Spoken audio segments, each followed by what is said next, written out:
convene back in open work session. All right. Thanks, bye. Next on the open work session, we have the fiscal year 20 budget amendment request for renovation of bathroom facilities at Cedar Hill Marina. Ms. Owen?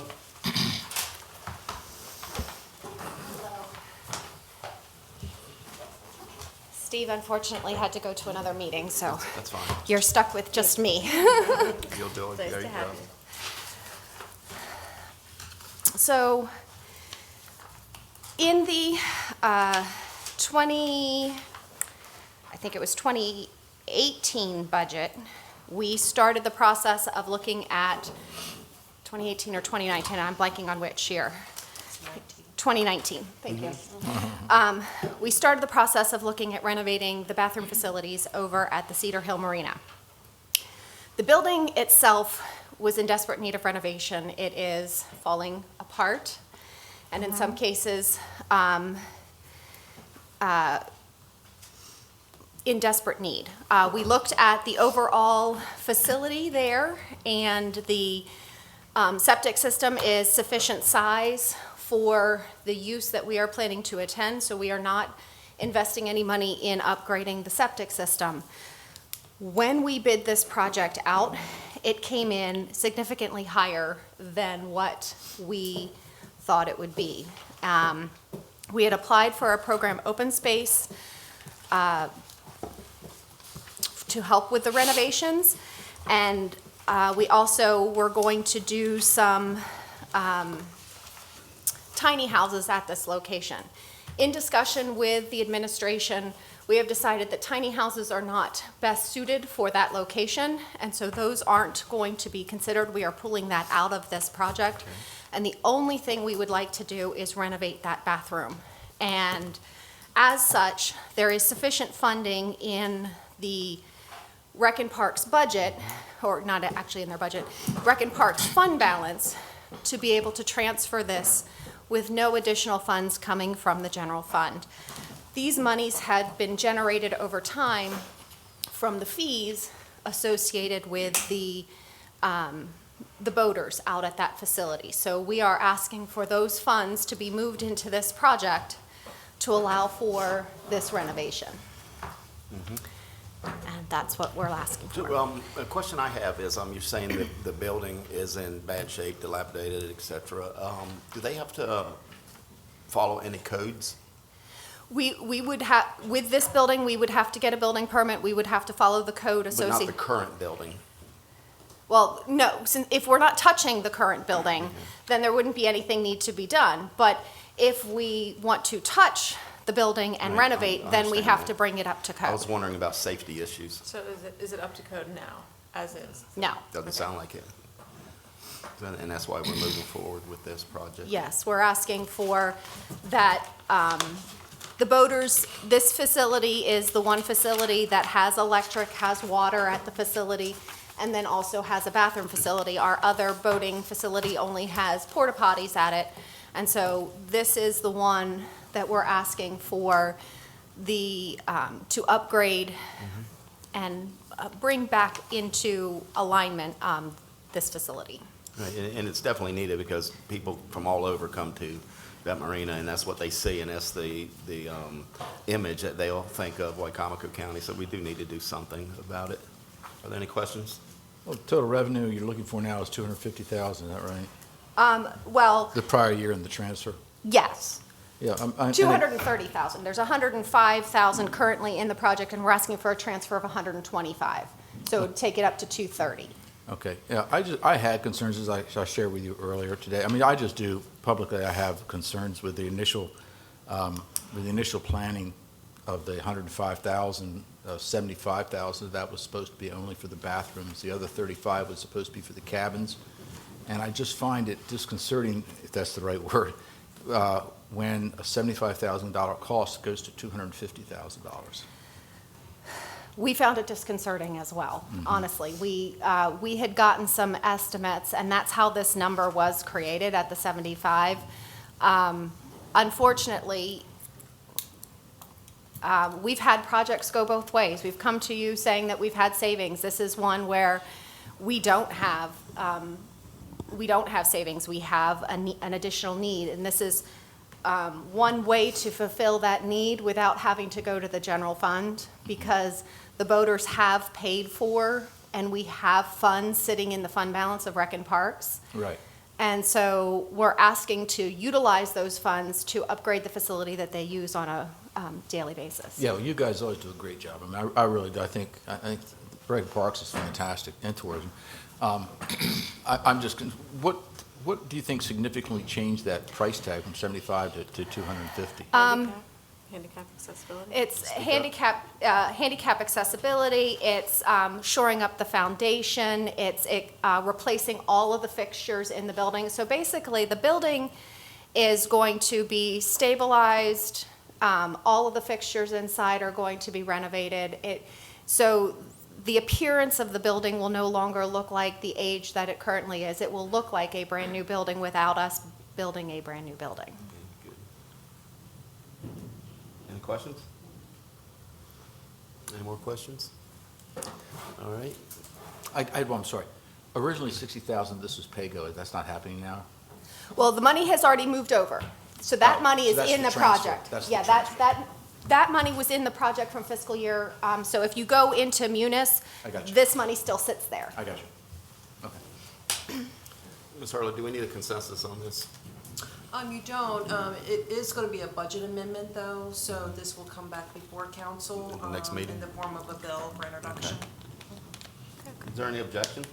I think everybody's on board with it. Thank you. Thank you very much. Thank You you, guys Ms. have a Hurley. great afternoon and a great holiday. Thanks, Yeah, Pam. thanks, Pam.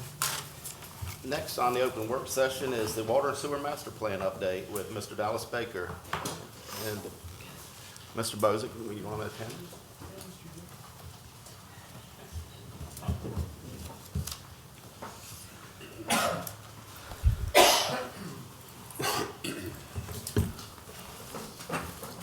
Good afternoon. Good afternoon. Dallas Baker, Director of Public Works for the county. Peter Bozick with George Miles and Bureau Engineers. Thank you. How y'all doing? So back in 2019, or FY 2019, we had placed in the Public Works budget an item for a water and sewer master plan with the the lofty goal of providing water and sewer service to everyone in the county that doesn't currently have it. We had $300,000 budgeted for that. It got awarded through open bid to GMB. Excuse me. And since last June, we've been working on developing that plan. Currently, we're still in our fact-finding process. We've been going through and discussing with all of the various municipalities within the county, especially those that provide water and sewer already, what their capacities are, what their intended growth areas are, comparing the town's growth areas to the county's comprehensive plan for growth areas. We've been having discussions with them about if they were to extend, would somebody have to annex? Would they have urban service districts? We've also been meeting with other agencies that have water and sewer service. We've met with Sussex County. We've had a small discussion with MES, Maryland Environmental Service. For future meetings, we're planning on meeting with Worcester and Somerset County. Worcester and Somerset County as well.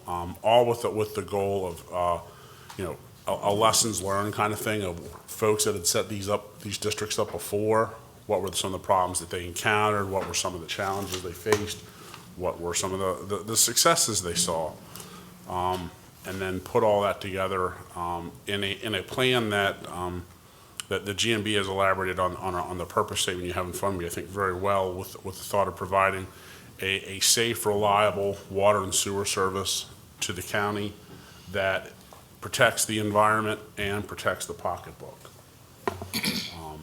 So, Protects whose pocketbook? the county's pocketbook, the citizens' pocketbook, everybody's pocketbook. Yeah, exactly.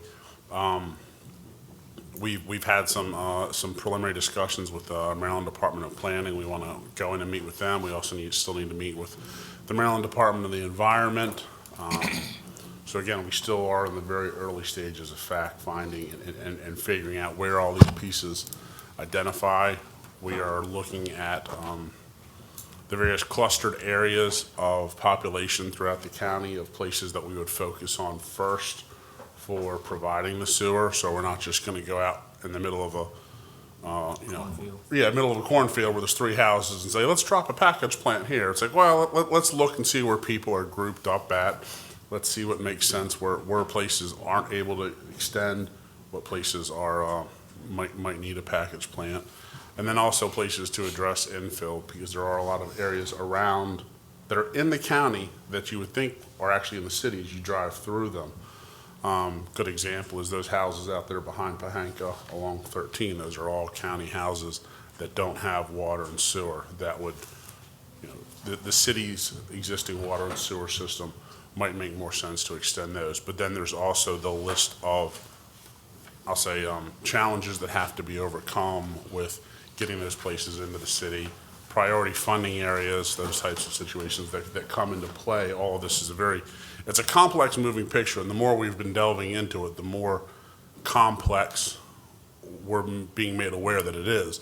Not that that's beyond able to come up with a solution, just that, this plays in, so we have to figure out how all these parts. Right, like the area you're talking about behind Pohanka, that's like in a pocket. Yeah. And it wouldn't make sense to do a package plant for those houses, but we've got areas way out in the county that we're gonna have to consider something different. Exactly. And we're finding too that there are places within the county's comprehensive plan that were designated as town transition areas that when the comp plan was developed, somebody had designated, these are the areas the towns would expand in, or that's where businesses should go if they want town service. And development should put central sewers in, central Yeah. water and sewer. But when you talk with the towns, they truly had no plans to go that direction. They Right. might have had a plan to go a different direction. And I was So gonna we're trying ask to that. make sure that they're all, what we recommend corresponds with the comp plan, corresponds with the water and sewer plan. I was gonna ask that question about those town transition areas. What if the town doesn't want to extend water and sewer to those areas? And that would probably be part of the recommendations that come out of this. We're This wa- discovering some of those. Okay. Yeah, We are. Yeah. And maybe, and then we see growth happening in areas That you didn't expect? that's not listed as town transition areas, but there's a lot of growth in. Okay. Go ahead. yeah. The sidebar where it comes down to is that we're looking at the total amount of water supply you're gonna need to service these areas and wastewater disposal for these areas. And we're looking at it last year. So it's important for us to kind of get in the ballpark, because the next important aspect of it in this systematic way is talking to the state and finding out where we're going to dispose of the treated wastewater, the clean wastewater. We can clean it as If you clean could as speak you into want the it. microphone. We can clean the waste, we're gonna clean the wastewater, but we gotta have a game plan in terms of where is the discharge. Right. Whether it's gonna be a land application system with an indirect discharge, or whether it's gonna be a direct discharge. And it affects the Nanticoke watershed, the Wicomico watershed, and the Pocomoke watershed. So with the planning and the numbers of people and residents that we're projecting for growth of the county on into the future, and where it might go within the municipalities, all the remaining areas, where are we going to get the discharges? And that'll help us and dictate in terms of size and location of package plants, and whether it makes sense to combine two rural villages that are not too far away. Maybe you combine it because you only have a discharge ability at one of the rural villages, not the other. Yeah, Pete, I'm glad we chose George Miles Bureau, because you guys do really good work. Thank you. I know that Councilman McCain and Holloway can tell you that when we approved the village downriver, Yes. we did it with the fact that the county would be allowed to take over that facility.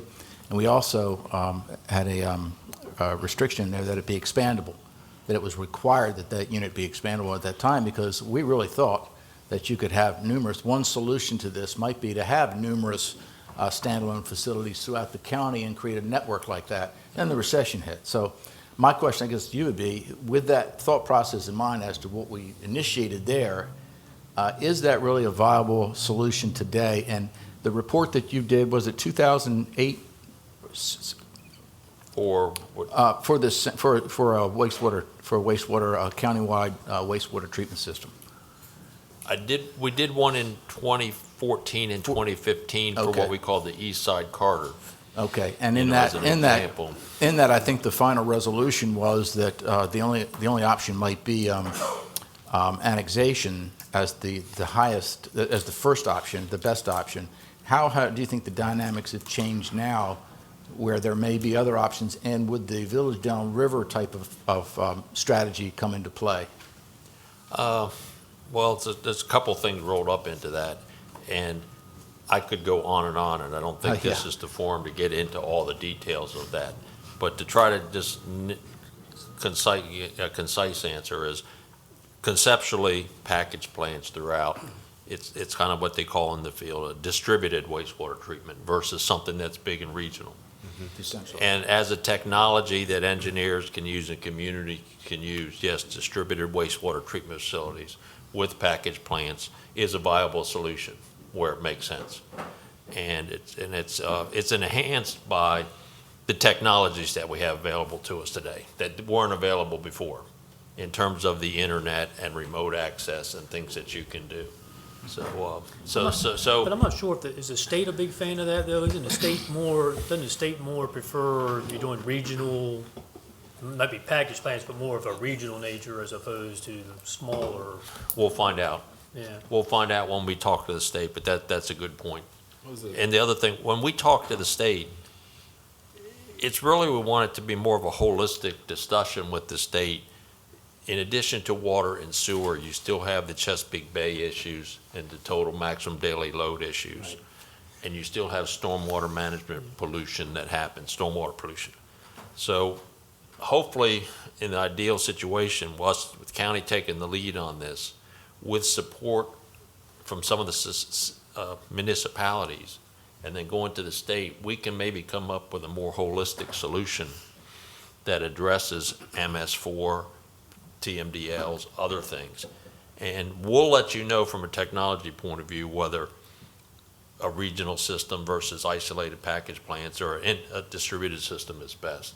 The technology part is the easy part for us and to come back with you on. But it's integrating it into the management and the cost and who pays the cost. You have a I was question? waiting for him to finish. Oh, I'm sorry. I thought it was. Are you done? Yes. I'm sorry, I didn't mean to interrupt. I guess we kind of learned, the village downriver was kind of a lesson that we, Needed to happen. yeah.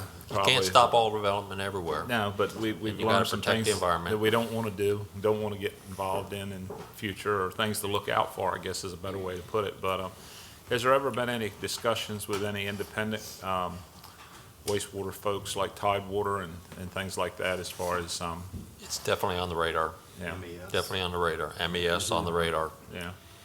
So,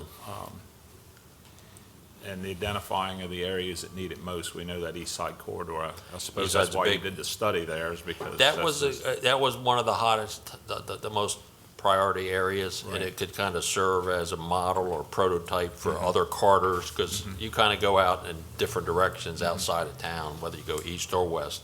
There's corridors and pockets that need to be addressed. And one of the things too that we're looking with this study is, we're not trying to say, okay, we're gonna jump in and do everybody all at once. We're looking for a list of small projects that are, pick a couple priorities, but start them off as pilot projects. Do one of them, see what our lessons learned are, and then go back. We're not gonna propose everything all at once. I wanna do this such that we can take our time, start small, do a small expansion, do a small plant, and then go back and look and say, okay, if we did this at another location, what would we do differently? What would we do better? So what would the funding sources be? County, state, federal? All of the rural above. Rural All of the development? above. Rural development is a big player, for rural infrastructure, rural Right. utilities. It's part of their mission, USDA, rural development. It was used for the Morris Mill system, and it's definitely ideally suited for places like this. And it also has an economic component where you have the lower or low-income people, you can get higher percentage grants. Generally, their maximum grant is 75%, and where they have the lowest incomes, they can get you up to 75% grant. The state of Maryland has different programs, the Bay Restoration Fund, which is pretty big right now with the state, and that's morphed now to be more appropriate for Wicomico County, where 5 or 10 years ago it wasn't. Bay Restoration Fund at the start was only for the large treatment plants.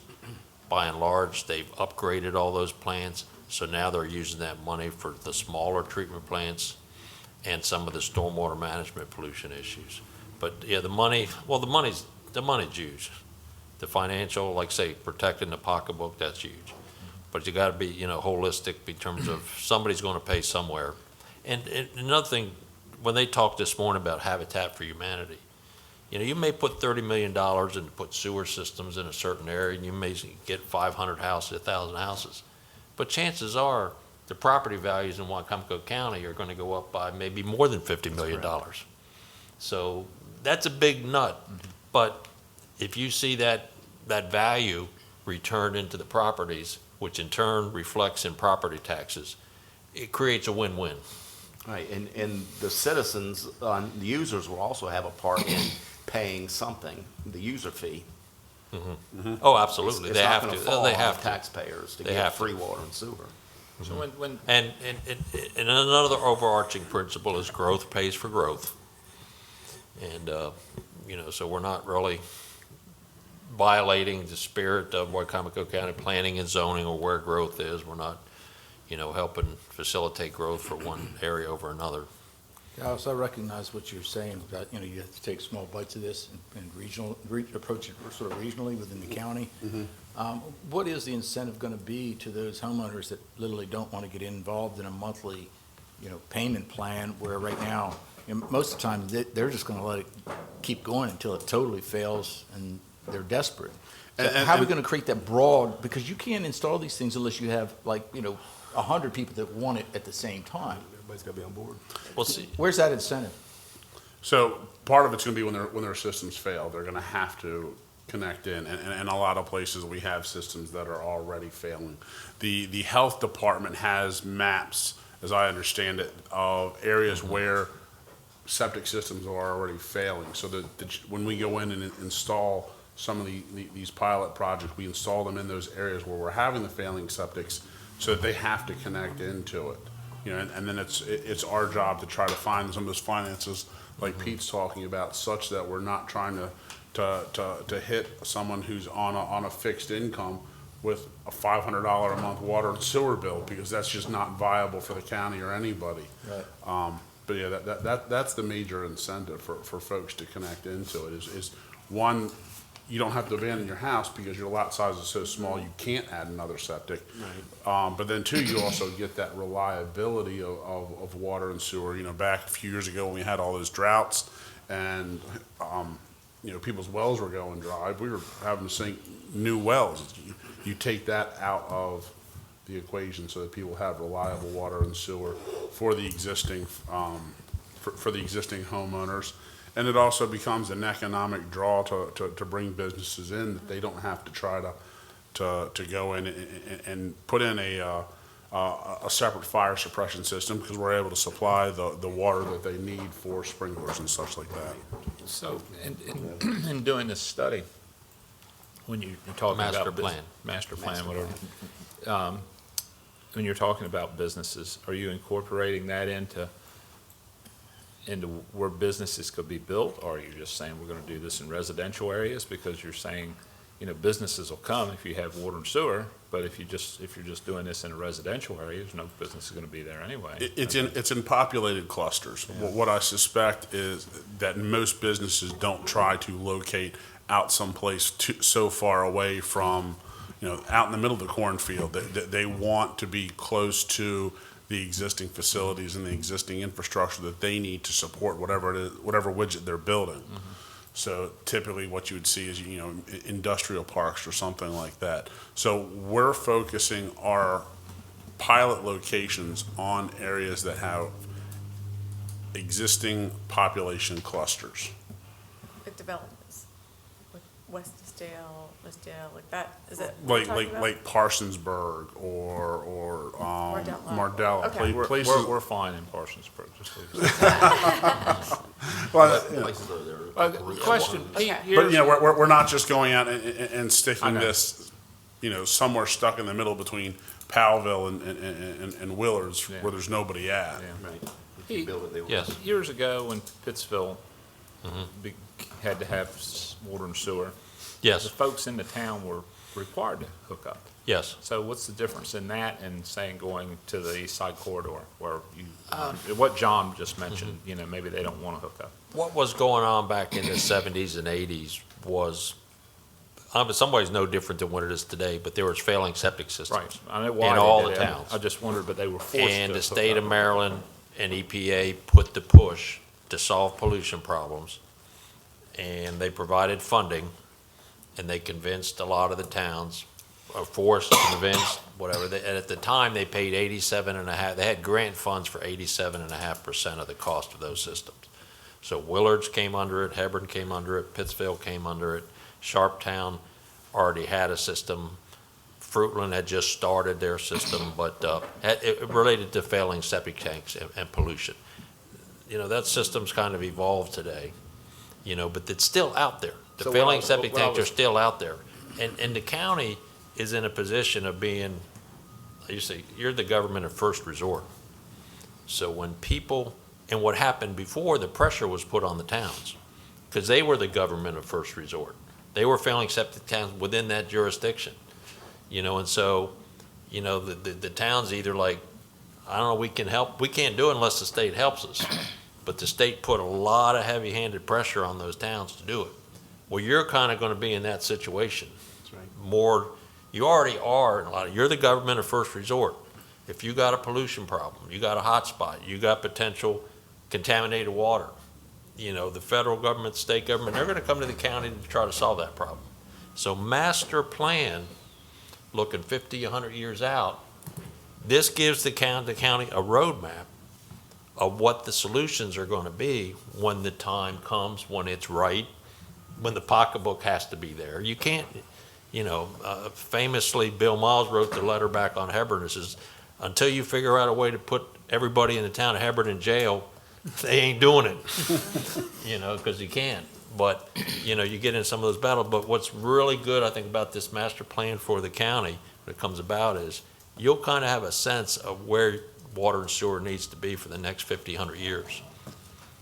And have tools in the toolbox to know how to get it to Tools and toolbox. and potentially ways to fund it and what those costs will be.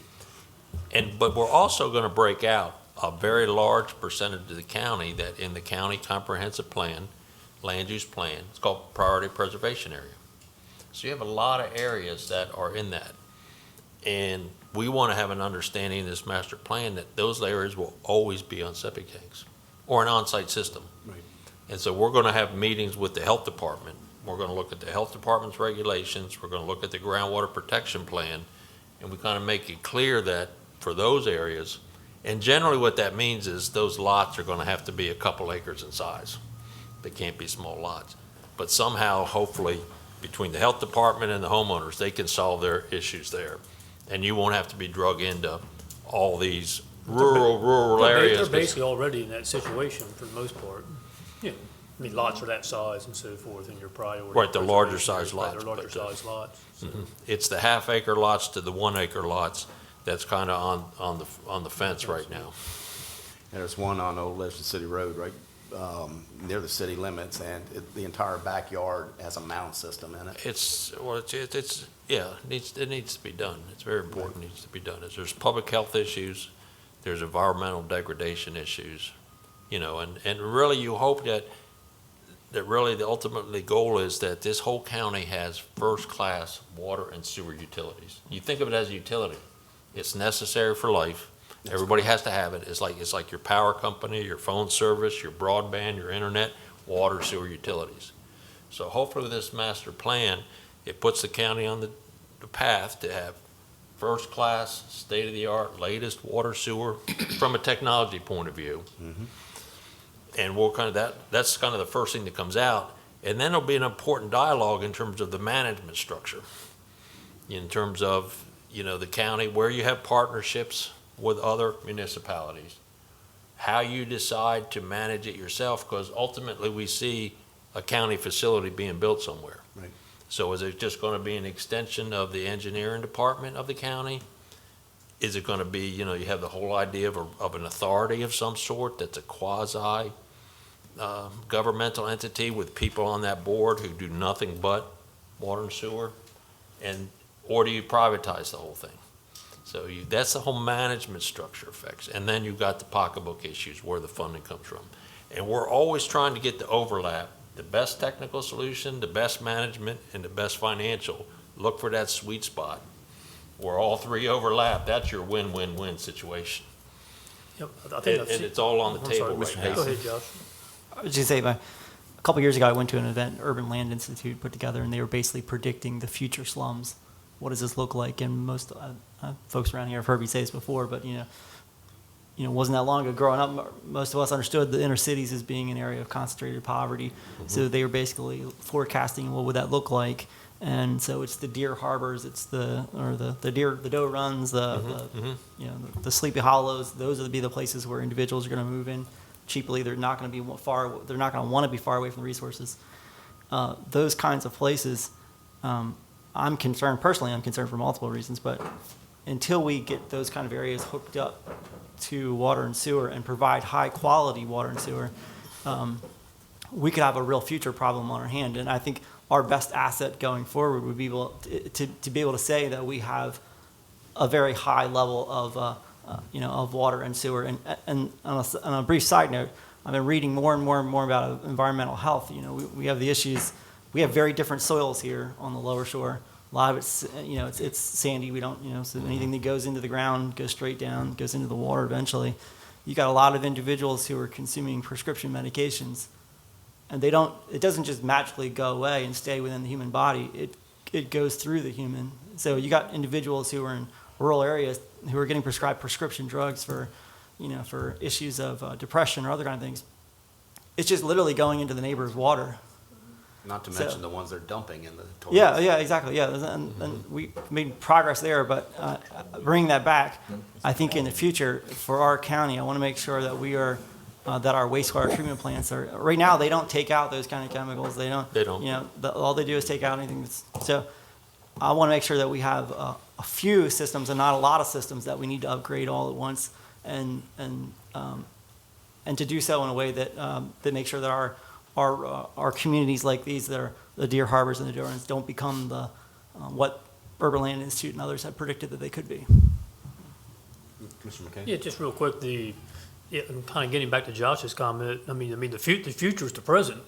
I mean, these issues are already here, to a large degree, but I think I saw it somewhere, but what's your time frame? I mean, I guess probably to wrap this up, but It what's your started time? out being a year, but where we are now, in terms of the meetings we've had with the towns, and we haven't really talked to the state yet to get this handle on the disposal locations, we're probably going to look to extend that for another, 4 to 6 months perhaps. But we'll know. So, there's about 11 million gallons of wastewater that's treated by wastewater treatment plants right now. And ultimately, we're going to predict another 10 million gallons of wastewater being produced that's going to need to be treated and discharged. So that's kind Is of that the per nut. day? Yes, that's per day. I mean, generally the county uses 28 million gallons a day of wastewater out of the ground for water supply. And that's what they're using, 8 million. what they're using now. 28 million, now 13 million of that per day kind of goes to agriculture. 12 million goes to residential, commercial, and the 4 to 5 in between, the difference made up of some of the commercials and businesses, that kind of thing. Yeah, and that 20 million, you've got roughly half of it being treated by existing systems. Right. So that other 10 million is what We gotta find out. we have to find a way to address. Got 35,000 residents in the county, about 17,000 residents connected to sewer plants, about 17,000 are on septic systems. As the county grows and develops, it's eventually going to approach 50,000. We're talking 50, 100 years from now, but it'll be there. You know, some of those will stay on septic tanks, but another 10 to 15,000 are gonna need to be connected to sewer plants, and they're gonna need discharge and an outfall. It's a lot of work on this master plan. Any The, more questions? It's always been the highest priority of this council, and I think the council before that, to try to resolve this. Do you have like a timeframe you could give us as to when it'd be good to meet again with the council, where you have something more, substantial without, wasting your time? I would say it'd be better to take a shot at that after we finished our meetings with Worcester, with Somerset, with Right. MDE, with MDP. We got the holidays coming up. No, I mean, I'm talking like 6 months. I mean, what do you think? That I couldn't answer to guess. Okay. I'd allow 2 to 3 months for the meetings with the state, see how they involved. Okay. So what would be your top priorities? Identifying the location that's needed the first and finding the funding? Is that, in other words, if you're there are gonna start some- this, what are you there gonna? are some pieces. Eventually, you're gonna have a practical outcome that you wanna have, that Yeah. you can implement. You're not gonna do it all at one time, and What there'll be I've certain projects. what I've stressed is I want this to answer how, not where are we going first, why are we going here, what do we, it's just a simple engineering document of how do we do this? And then the debate about where to go, or that goes kind of, I'll say, above my pay grade, but just simply being able to say, okay, here are our top 3 projects of where we think we need to be able to going at, how are we going to fund them, how are we going to manage the system? Those are the questions that we need to answer. There's not one top priority for this. Well, where's the project at? Well, I thought that wouldn't where the project's gonna be kind of control the how? Or, I mean, how much it's gonna cost, how you're gonna, I would think that. All of it's an interesting puzzle. I equate it to, if you ever see those little, remember those puzzles that had like one square missing and you'd move stuff around and to get the puzzle figured out? That's what this is right now. We're sitting here moving the pieces around. We've got a blank square and trying to answer that question of where do we go? Well, what's gonna cost the least? Well, what technology do we do there? Are we expanding an existing system? Are we putting in a package plant? There's a lot of information still to answer, but. Any more questions? Well, Mr. Baker, you. Mr. Bozick, I thank you for giving us an update on the water and sewer master plan, and I hope that we can get together and have more updates. That this is important, and to me, it's a high priority in this county, and I think it is to a lot of citizens as well. So thank you for your work, and I do think that you're gonna need more time. So, thank you. Thanks. But Dallas, you're up Stick next. around, yeah. Thank you, Pete.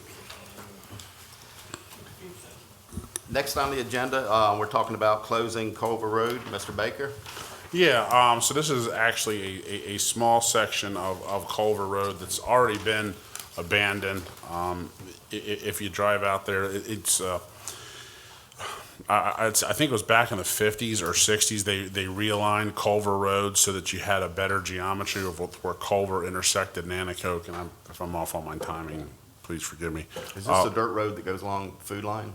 No, this is the dirt road that runs along in front of the church between Culver and Nanacoke. It's actually, if you see it now, the only way you can really tell it was a road is because it's still got some utility poles up next to it, but it's all grassed up and grown up. They had petitioned to get that removed, and Okay. Public Works doesn't have any problem with it. It's not part of our system that we're using. Does that revert to the church? I believe it does. The church is the ones that approached us on it. I mean, it's got to revert to somebody. Yeah, the way I understand it, if you have 2 property owners on each side, it goes to, gets splits, but I think the church owns both sides. The church is wanting it reverted back to them so they can sell the piece of property next door. That's what it boils down to. From discussions I've had with those folks that called me. So. Okay. Any more discussion? So this is the road that goes from Nanacoke to Pemberton, right? No, this goes from Culver to Nanacoke. Okay. Yeah, kind of across the street from Williams Market. What? Williams Market. Williams Market? That fruit stand? Yeah. So it does run behind Food Line. No, the food line portion of Culver's further down. I mean, Yeah. I guess So that technically is Culver Road. the northern Yeah, part of okay. Culver. This is the southern part of Culver. Okay. I thought the one along Food Line was. Was Culver, yes. So where do we go from here? It does require a public hearing, so it requires 3 weeks' worth of advertising. We're looking at January 21st as the earliest we can consider January this. 21st, is that okay with you, Mr. Baker? Mm-hmm. Okay, any more questions? All right, thank you. Yep, thank you. Next on the agenda, the appointment of Human Resources Director.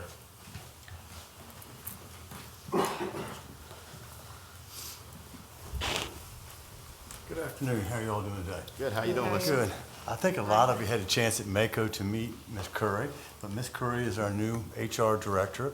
She comes to us from a private background rather than a governmental background. But we're very excited about having her on, and I know it's going to be a learning curve somewhat for the governmental part of it, but she's taken hold very well, and we're very happy with her. So Good. Any questions? Where were you working at before? What I industry? come from a long-term care facility in Delaware. I live here in Salisbury, but I've been commuting to Millsboro. Okay. How long does it take to get to Millsboro? I saw that. Oh goodness, I live over by the airport, so approximately 40, 45 minutes, depending on think I'd rather be in school this bus area. traffic. Yes, absolutely. Yes. Yeah, we haven't seen it. We don't have a resume or a bio. That would be nice to see at some point in time. No, There's a resume in yeah, there. we sent that resume in. It's in the brief book? Yeah, I don't know where it is, but we sent it over. yeah, it's in the brief book. I'm sorry, I didn't do my reading. That's okay. I was wondering Not a about that problem. question, but So I'm sorry. I happened to see it. arrow down. We have it. I saw where you were working at P&A Engineering Yes, for a short 81? period. yes. Oh, hang All on. right. Don, any more Welcome. questions? Thank you. Wait a minute, hang on a second, sorry. I don't know.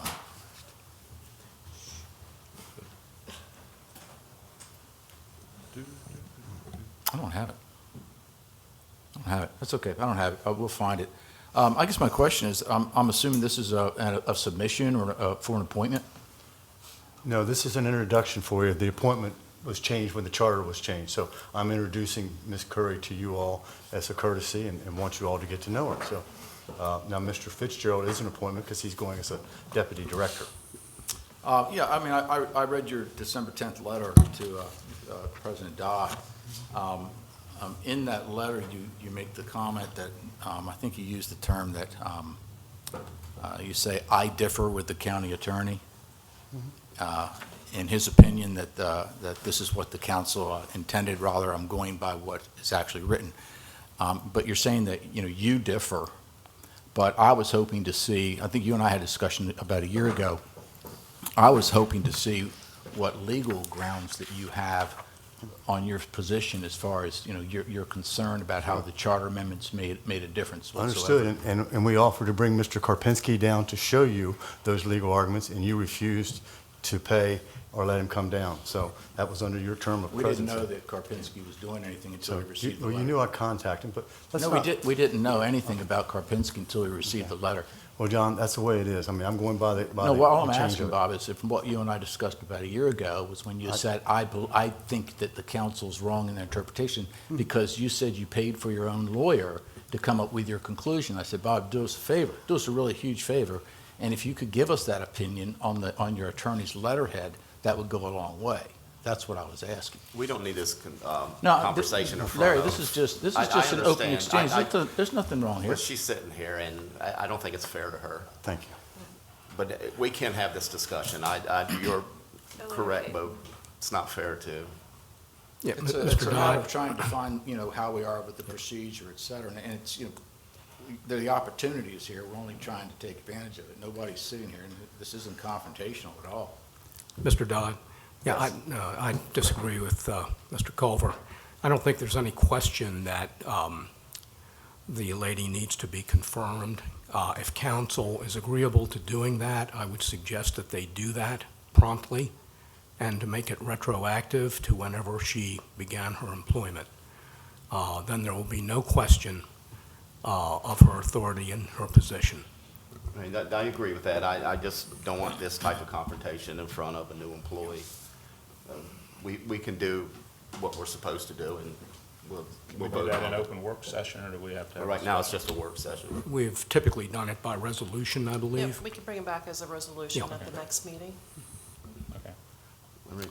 Yeah, it's Any correct. more It's no questions? reflection on you at all. We're glad to have you on board. We're sure you're qualified. Well, again, I'm just trying to go through the procedure to make sure that we get all of our, we iron out our differences. No, he and I have Understood. argued for 4 years, and we'll probably do it the next 4 years, so that's what it all We'll boils get down to. through it. Do you have any questions? I do not. It's nice to meet you all. Thank you. Thank you, Mr. Thank you very Culver, much. for reading.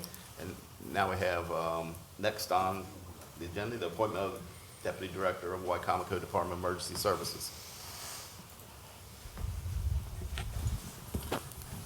Good afternoon. Good afternoon. I think Mr. Fitzgerald is familiar with all of you. Everybody's known Dave. He's been, how long now with the county? Here 5 years, going 5 on years. 6 years now. 6 years, so. And prior to that, of course, he was out the Director of Humane Society, so he's been a long-time participant in Wicomico County government, fire stations down in Berlin. So we feel that David's assets will be very well suited as Deputy Director. We know that Mr. Shipley has talked about retirement within the next year, so we're trying to bring on board those qualified people that can take over. So we feel very strong that Mr. Fitzgerald has those qualities. All right. Do you have any questions? Mr. Camden? Where's your Dave, good to hometown, see you. David? I'm sorry? Where's your hometown? You know, yeah, I knew you were That's going to right. ask me that. Delmar. That's right. Delmar? Yeah. It's Pittsfield for some reason. Owned a farm in Pittsville for Indeed. 10 years. Yeah. And was on the town commission president for 10 years. I have a Right. question. Ms. Hurley? You have a lot of training that was in your resume.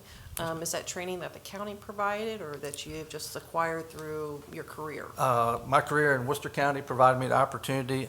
My title there was the emergency management planner, but during my course of employment there, I had much more authority than that.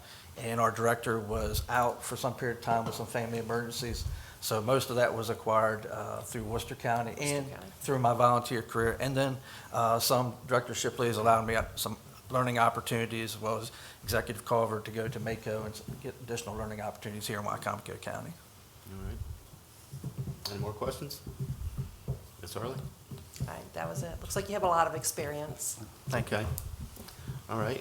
What's next on the, not on the agenda, but for this procedure That will also come back in the resolution form for your consideration. at the next meeting? At the next meeting. All right. Mr. Taylor? Yeah, that would be good. Okay. All right. Thank you. Thank you all. Appreciate it. Thank you, David.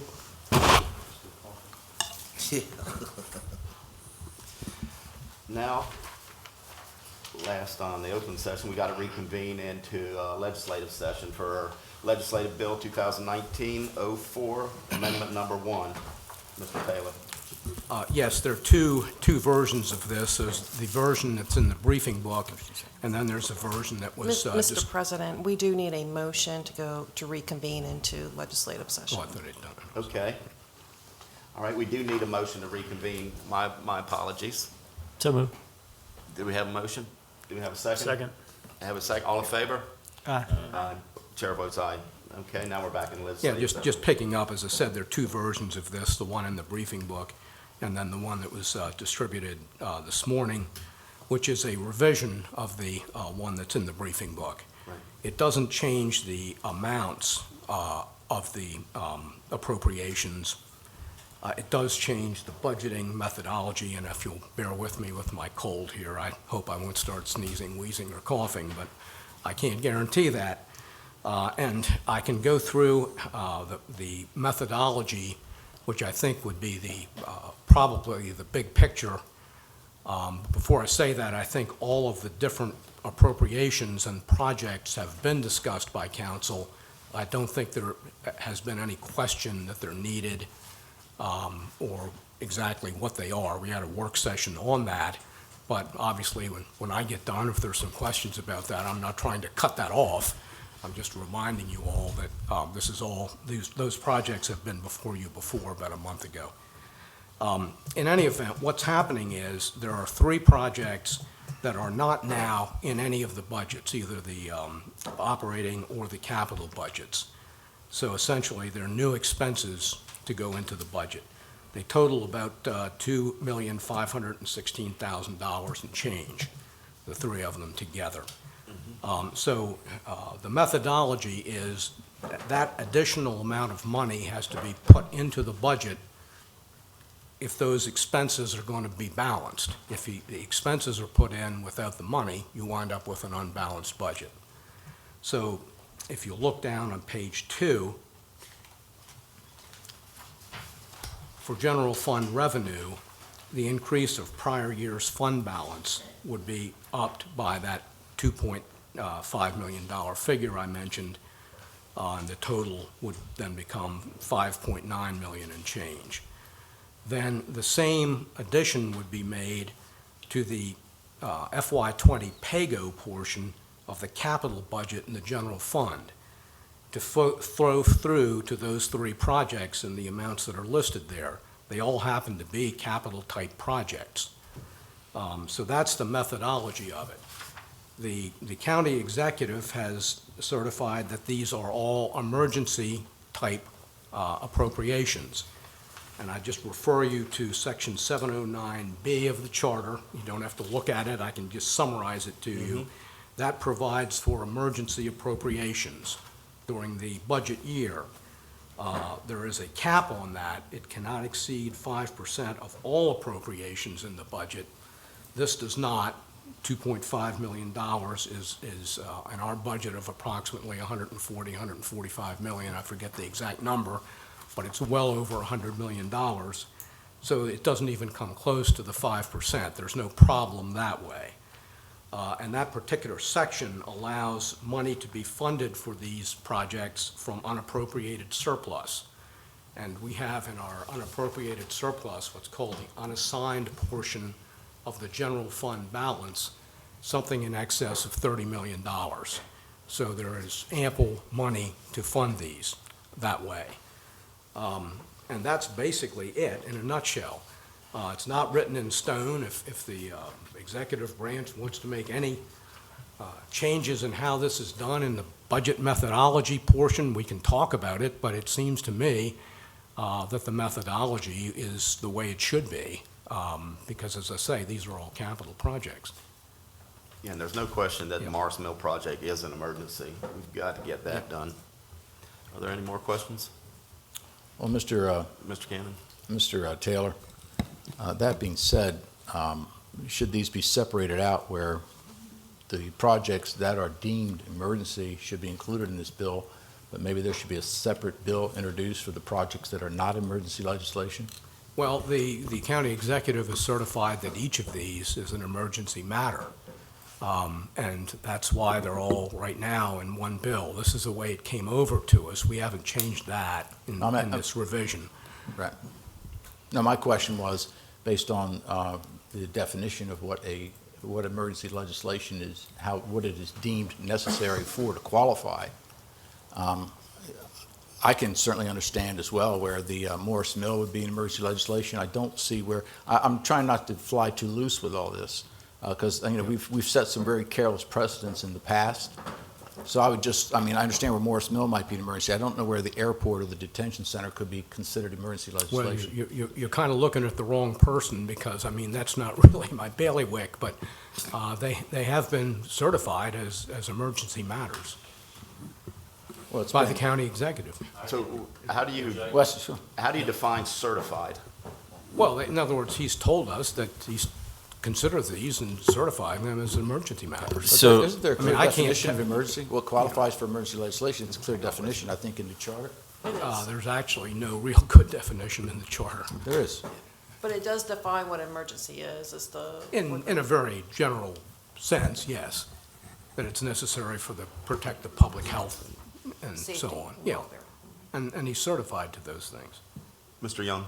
Yes, so where we are with all 3 projects, we do view all 3 as an emergency in terms of, the need for the funding sooner rather than later. Morris Mill, we're all aware. Dallas has talked extensively about that. The detention center roof, we're having serious leaks. Pate Matthews, at a work session some time ago, described the issues we were having there.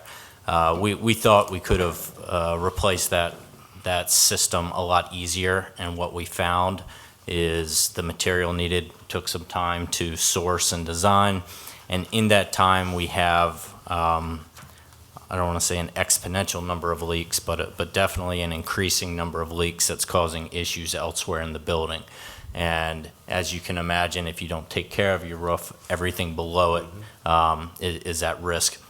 And for the airport project, one of the reasons this is necessary now rather than putting in a separate bill is that in our negotiations with the city, how this project is inspected to make sure that it's done in a correct manner and that where ultimately the city will own it, we want to make sure that it's done and installed with using inspection forces that the city's okay with.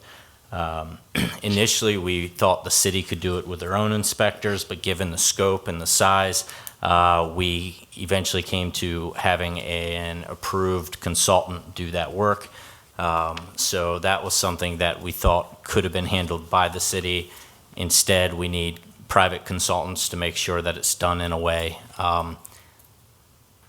that's designed to their standards and sound engineering design.